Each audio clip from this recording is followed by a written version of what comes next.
መረጋጋትና ከራስ ጋር መሆን። ራሳችንን እናዳምጥ። እውነቴን ነው። ቁጭ ብለን እናዳምጥ።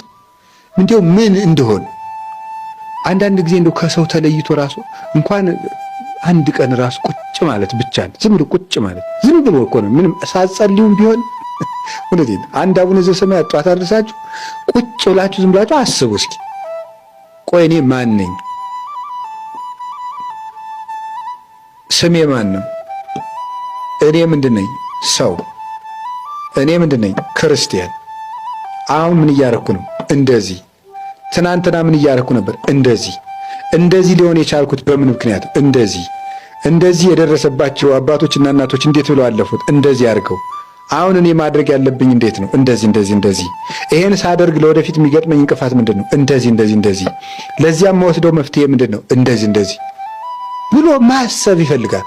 አሁን እኮ ማሰብ የለም። የሚያስብ እኮ ሰው የለም። ይቅርታ ስለጠቀለልኩ፣ ግን ስለማናስብም ጭምር ነው። ሰይጣን ምንድን ነው የሚያደርገን ካላችሁ እንዳናስብ ነው የሚያደርገን። ቁጭ ብለን እንድናስብ አያደርግም። የፈለገ ቢሆን እንቅልፋችን አይናችን በእንቅልፍ እስከምትከደንባት ቅጽበት ድረስ እንዳናስብ ነው የሚያደርገን።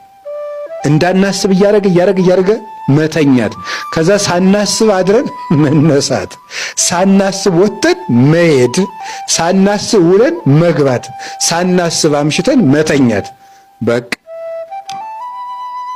መዞር ማለት ነው።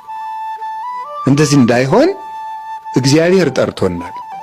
የጠራ ለምንድን ነው ማለት? እኔ ለምንድን ነው የጠራኝ? ለጵጵስና ነው ለክህነት ነው እንዳትሉ ደግሞ። እኔ የጠራ ለምንድን ነው ካላችሁ መንግስቱን ሊያወርሰን ነው የጠራ።